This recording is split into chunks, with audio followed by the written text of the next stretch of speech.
मुझे बता जैसे सकते हैं कि किस टाइप की वैक्सीनेशन आप लोगों को दे रहे हैं जो कि वहाँ से आप इवैक्यूएट कर रहे हैं, and at the same time polio vaccinations और दीगर की भी डिटेल्स मुझे दे दीजिएगा। एंड मुझे हामला खातून के हवाले से एक दफ़ा फिर से बताइएगा। Last time I wanted to know if there were any numbers कि कितने इवैक्यूज़ में खातून की कितनी तादाद होगी and out of them pregnant कितनी है।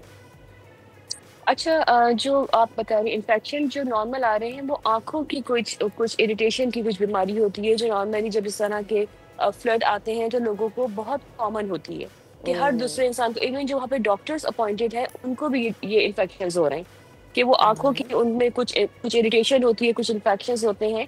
उसकी वजह से तो ज़्यादातर जो लोग ट्रीट हुए, इसके अलावा फिर जो लोग आते हैं तो वो पुरानी उनकी कोई बीमारियाँ चल रही होती है तो वो उसको भी ट्रीट करवा रहे होते हैं कि जी ठीक है, अच्छे डॉक्टर अवेलेबल है तो उन चीज़ों को भी ट्रीट करवा लें। तो हर तरह के जो है इस वक़्त कोई एक स्पेसिफिक आई कैन नॉट से कि जी एक बीमारी के कुछ आ रहे हैं और कोई खुदा ना ख़ास्ता किसी को कोई बड़ी बीमारी नहीं है, छोटे-मोटे इन्फेक्शंस हैं, किसी को कोई पुराना उनका कोई स्टमक का इश्यू चल रहा था तो वो ट्रीट हो गया।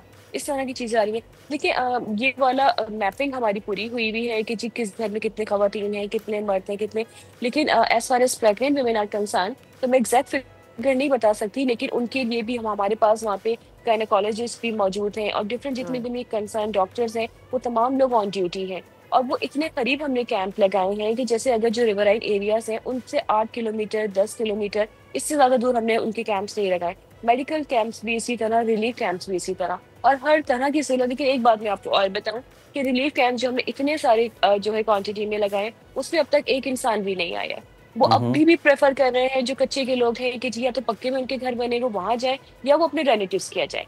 तो रिलीफ कैंप हमारी तैयारी पूरी है कि किसी को भी खुदा ना ख़ास्ता कोई ज़रूरत होती है, हमें जो कॉल्स आ रही हैं, मैंने पहले भी शायद ये बात आपसे डिस्कस की थी कि वो नॉर्मली उनकी क्यूरीज़ ये हैं कि जी पानी कितना आ गया है, क्या हम निकल जाएँ? तो अब वो टाइम जी। आ गया कि इट्स अ पीक टाइम ना, कि इट्स अ हाई टाइम कि वो हिट करने वाला है 9 को। राइट। तो अब इवैक्यूएशन हमने बड़ा एक्सपीडाइट कर दिया है प्रोसेस राइट। कि अगर राइट। कोई लोग नहीं भी निकलना चाह रहे तो हम बाय फ़ोर्स उनको निकालेंगे। और खुदा ना ख़ास्ता अगर अल्लाह ना करे गॉड फॉरबिड के बाद में भी कोई फैमिली, कुछ लोग फँसे रह जाते हैं, तो उनके लिए बोट्स के बड़े इंतज़ामात हैं, जिसके साथ हमारे साथ आर्मी का, नेवी की भी बहुत ज़्यादा हमारे साथ एलाइज़ हैं वो कि उनकी बोट्स भी हमारे पास मौजूद हैं। फिर हमारी अपनी पीटीएमए की, तो इतनी तादाद में हमारे बोट्स मौजूद हैं कि उसमें हम लाखों लोगों को इंशाल्लाह इवैक्यूएट कर सकते हैं, लेकिन हम पहले इवैक्यूएशन मेक श्योर कि हम कंप्लीट कर लेंगे।